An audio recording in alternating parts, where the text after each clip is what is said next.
তোমাৰ আঙুলি কোনে ধৰিব কোনোতো নাই মোৰ আঙুলিত কোনেও কেতিয়াও নধৰিলেও কথা বিয়াৰ আগতে ভাবিছিলোঁ দেউতাই মোক আঙুলিত ধৰি মোক সাফল্যৰ শিখৰলৈ লৈ যাব নিদিলে বিয়া নিদিলে বিয়াৰ পিছত ভাবিলোঁ মোৰ মানুহজনে মোক আঙুলিত ধৰি মোক সপোন ৰাজ্যলৈ লৈ যাব নিদিলে বৰঞ্চ তেওঁহে আনৰ আঙুলিত ধৰি ধনী হোৱাৰ সপোন দেখিবলৈ আৰম্ভ কৰিলে এতিয়াৰ মোৰে আঙুলিকেইটা মেল খাই থকা নাই কাৰো আঙুলিত নধৰাকৈ জীৱনৰ এই ফলা বমা বাটটো অতিক্ৰম কৰাৰ অভ্যাস মোৰ হৈ গৈছে মই লাষ্ট টাইমত তোমালৈ সদায় ভিডিঅ' কল কৰিম তুমি গুচি যাবা ৰাণীহঁতৰ ঘৰত কাইলৈ তোমালে তুমি মোৰ লগত কথা পাতিব পাৰিবা আৰু মোক চাব পাৰিবা হ'ব দে কিন্তু এটা কথা আমেৰিকাত লাঞ্চ মানে ইয়াত আকৌ ডিনাৰ গম পাইছোঁ দে তাত দিন মানে ইয়াত ৰাতি আৰু যেতিয়াই দিন ৰাতি একাকাৰ হ'ব তেতিয়াই আমাৰ মাক পুতেকৰ দেখা দেখি হ'ব ৰাতি হ'ব দে শুনাব দে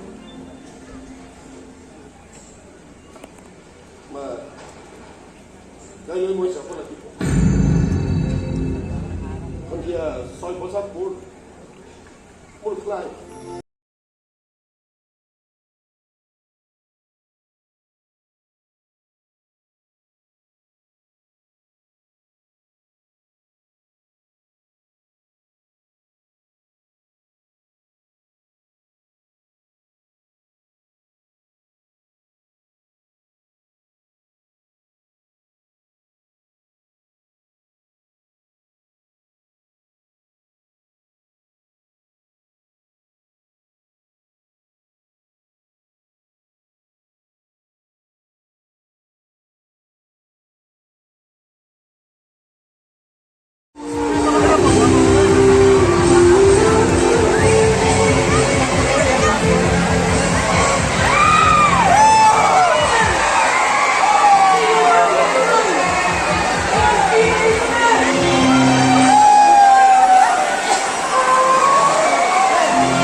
কেৱল ভাইৰে কৰি দিলেও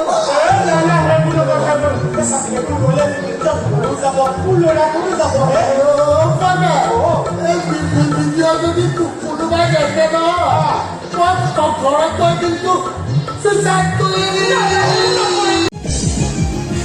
কি কৰিবি গৌতম মাৰ অৱস্থা বেয়া বিচনাত নাই নাই নাই নাই নাই নাই মই যাবই লাগিব মই এতিয়া চুটি কেনে এপ্লাই কৰিম শুন মই দৌৰি পৰোঁতে তহঁতে তোমাক চাবি দেই মই গৈ আছো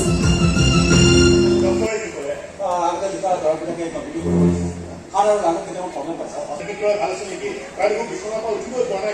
একেবাৰে দেখাই আছে আজি অভিনয় খাই পোৱা নহয় সিদ্ধান্ত দিয়ে লাগিব